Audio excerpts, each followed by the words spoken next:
प्रणाम। नमस्कार। सौर्य रस स्तंभ में व्हाट इज मनुस्मृति? मनुस्मृति ग्रंथ क्या है? हिंदू धर्मशास्त्र क्या है? मनुस्मृति ग्रंथ केवल ब्राह्मण को उच्च आसन पे बिठाते हैं, जाने अनजाने पिछले 5000 साल से उनको आरक्षण मिला हुआ है। कहें तो मनुस्मृति ग्रंथ में 4000 श्लोक है। मनु था कि नहीं, वो कल्पित बात है। मनुष्य पहले स्मृति 2 ग्रंथ थे, उसके ऊपर श्री मनुष्य महाराज ने ये ग्रंथ लिखा। तो जहाँ पर जांच पड़ताल करने पर समझ में आता है वो केवल 3000 साल पुराना ग्रंथ है, ज़्यादा है। और पिछले 150 साल पे जो प्रति हाथ लगी वो केवल 2614 श्लोक है। बाकी के श्लोक कहाँ गए किसी को पता नहीं। उसमें केवल गृहस्थाश्रम और कैसे शादी के बाद गर्भधारण के बाद कैसे रहना है वो लिखा था। धीरे धीरे अलग अलग महाराज ने अपने हिसाब से उसमें श्लोक जोड़ते गए। ब्राह्मण लोग हिंदू परंपरा, संस्कृति, वैदिक परंपरा, आर्य परंपरा, भारत परंपरा, हिंदू परंपरा के नाम पे यहाँ के आदिवासी, बहुजन, मल्लवासी, ट्राइब, क्षत्रिय, वैश्य सबके लिए उन्होंने ऐसे नीति नियम बनाए जिसमें कैसा खाना, कैसे पीना, कैसे रहना। ब्राह्मण कहते हैं वनस्पति को लिखिए, सब्जियों के लिए, मांसाहार के लिए भी उन्होंने नियम बनाए। उनके लिए सभी नियम में कहीं ना कहीं ऐसी छूट रखी, वो सब कुछ खा सकते हैं, सब कुछ पी सकते हैं, सब कुछ कर सकते हैं। नीति नियम केवल निची जाति के लोगों के लिए, ब्राह्मण के लिए सभी चीज में छूट है। तो आज मैं जो बात बताऊंगा प्रमाण के साथ बताऊंगा, एक भी गलत बात नहीं। तो अध्याय नंबर 5वां गृहस्थाश्रम। भक्षा भक्ष पदार्थ शौच एवं स्त्रियों के लिए मनुस्मृति में गृहस्थाश्रम में एक प्रकरण था, भक्षा भक्ष विचार। ये ब्राह्मण क्या कहते हैं? लहसुन, गाजर, प्याज, बिलाड़ी का टॉप, मशरूम और गंदी, और जमीन में जो सब्जी पैदा होती है, सुर है, गाजर है, मूला है, बीट है, प्याज है, अदरक है, वो तमाम सब्जियां ब्राह्मण, क्षत्रिय और वैश्य को नहीं खानी चाहिए। ये लोग ये बोलते हैं। साथ साथ ये भी बोलते हैं बावल किसी भी वनस्पति से अगर गुंदर निकलता है, कोई फल है, और जो गाय का दूध आता है, उसको भी ब्राह्मण को पीना नहीं चाहिए। बहुत बड़ी बात ब्राह्मण क्या कहते हैं, अगर देवता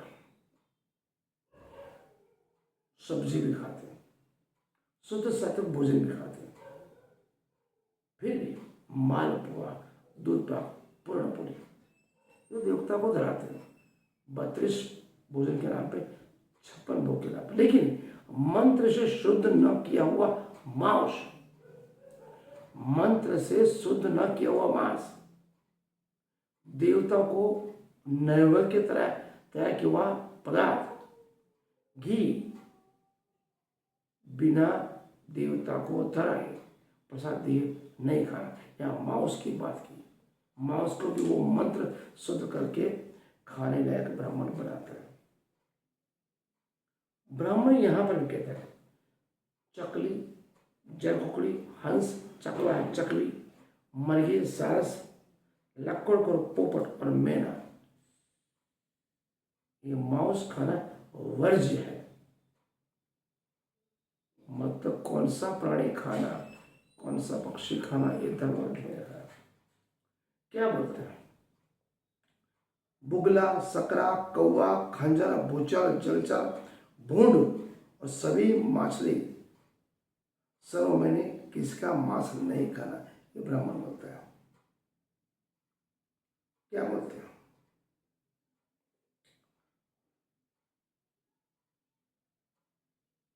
जो 5 नाखून वाले प्राणी हैं वो सभी का भक्षण करना चाहिए, ब्राह्मण बोलता है। यहां तक ब्राह्मण होता है।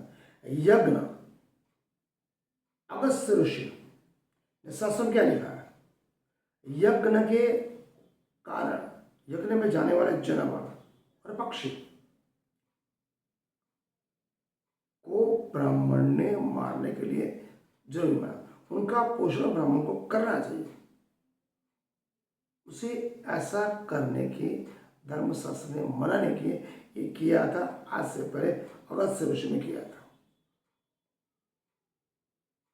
नंबर 2, पुराण काल में ब्राह्मण और क्षत्रिय यज्ञ में भक्षण के योग्य जानवर, प्राणियां और पक्षी देवता को नैवेद्य कराने के बाद खाते थे। नंबर 4, यज्ञ के अर्थ मांस, चाहे वो जानवर का हो, प्राणी का या पक्षी का हो, उसको वेद मंत्र से शुद्ध करने के बाद ब्राह्मण भक्षण कर सकता है।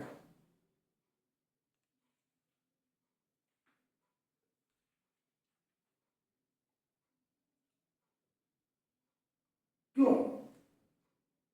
सभी प्राणियों, स्थावर जंगम, सभी प्राणी, सभी पक्षी परमात्मा ने जो बनाए सर्व स्थावर जंगम सर्व पदार्थ प्राण के उपभोग के लिए बने।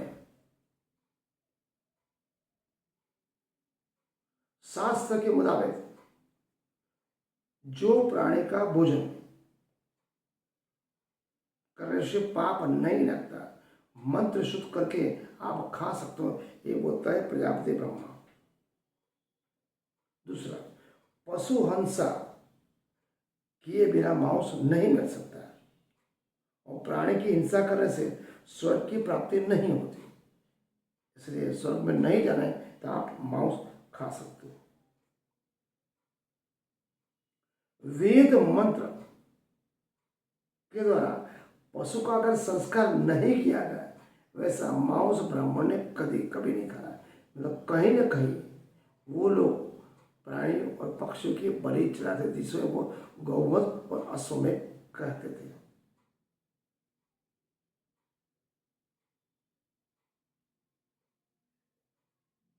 दूसरा, स्वयंभू प्रजापिता ब्रह्मा ने क्या बनाया?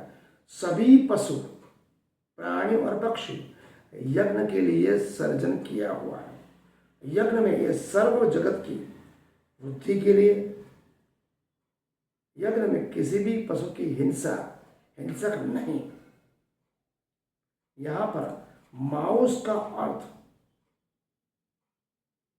पंडित हो, मांस इसका मतलब मने, मांस का संस्कृत अर्थ गुजरात मने ते अथवा ते मने आ लोकમાં જેના માંસનું હું ભક્ષણ કરીશ એ પરલોકમાં મારું ભક્ષણ કરશે।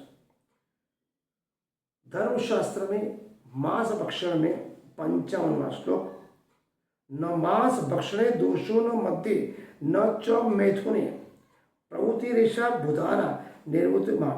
धर्मशास्त्र के मुताबिक, धर्मशास्त्र मंत्र शुद्धि विधि विधान के साथ मांस के भक्षण करने में, मद्यपान करने में, मैथुन कर्म में कोई दोष होता नहीं है, क्योंकि मनुष्य को कोई छंद लगता नहीं। ऐसे कर्म से दूर रहना भी कोई पाप नहीं।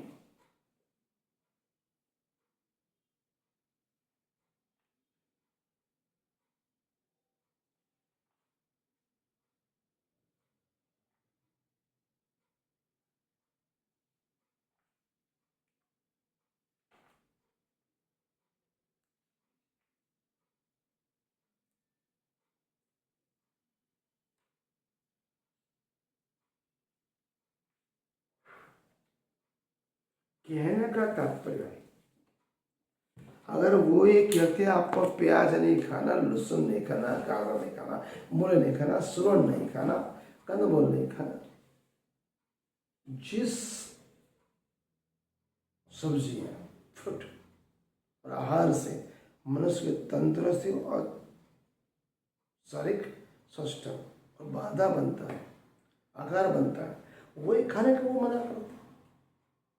प्याज, लहसुन, अदरक, हार्ट, लिवर, किडनी, इंटेस्टाइन, फेफड़े, ब्रेन, सबके लिए तो प्याज, अदरक, लहसुन फायदे कारक है। वही मना किया। और जितने भी यज्ञ में पशु हिंसा, उस पशु को मंत्र शुद्ध करके वैदिक विधान के शुद्ध करने के बाद आप पशु हिंसा आप कर सकते हो, पक्षी हिंसा आप कर सकते हो। उसी को आप मद्यपान करने में, मांस खाने करने में और मैथुन कर्म करने में ब्राह्मण को कभी दोष नहीं लगता, क्योंकि वो देवताओं का भी देवता है, इसलिए उसे भूदेव कहा गया। मांस कोई वर्ज्य नहीं था, मांस खाया भी जाता था, दारू पिया भी जाता था। यही आर्य परंपरा थी।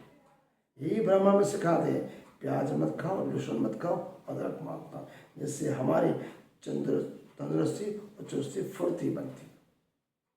हम नहीं खाते। ये यहाँ तक बोलते यज्ञ में पशु हिंसा, पक्षी हिंसा, कोई हिंसा नहीं, क्योंकि वेद मंत्र से शुद्ध हो गया, देवताओं को धरा दिया। उसके बाद फेंकते थोड़े, वो खा जाते थे, दारू भी पीते थे। दूसरों के लिए मना, स्वयं के लिए हाँ। समझ लो कितनी बड़ी चाल,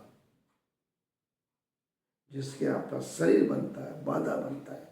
हर प्रकार के प्राणी पक्षी खाने का धर्मशास्त्र मनुस्मृति में कहा गया है। केवल मंत्र शुद्ध कर दो, वैदिक विधान कर दो और देवताओं को चढ़ा दो, उसके बाद आप खा सकते।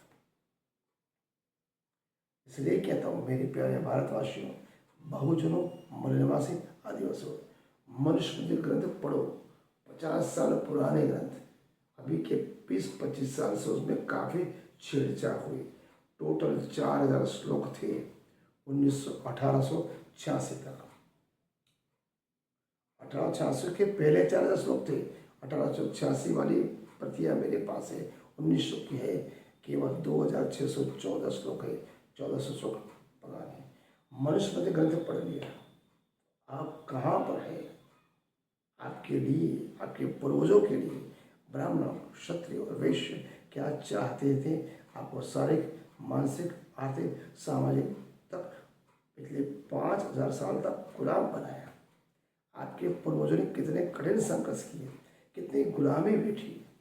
आज जो कुछ भी आप पढ़ लिख गए, ऐसे कमा कर बड़े बड़े बंगले कार में रहते हो, केवल और केवल ज्योतिबा फुले, सावित्रीबाई फुले, डॉक्टर बाबा साहब आम्बेडकर, कितने ही भगत सिंह, सुभाष चंद्र बोस, महात्मा गांधी, छत्रपति जी, शिवाजी महाराज, प्रमुख प्राणनाथ, गुरु नानक देव जी, गुरु गोविंद सिंह जी, संत कबीर, ऐसे महान संतों की बदौलत आज आप पढ़ रहे हो, लिख रहे हो, दुनिया में कुछ कर रहे हो।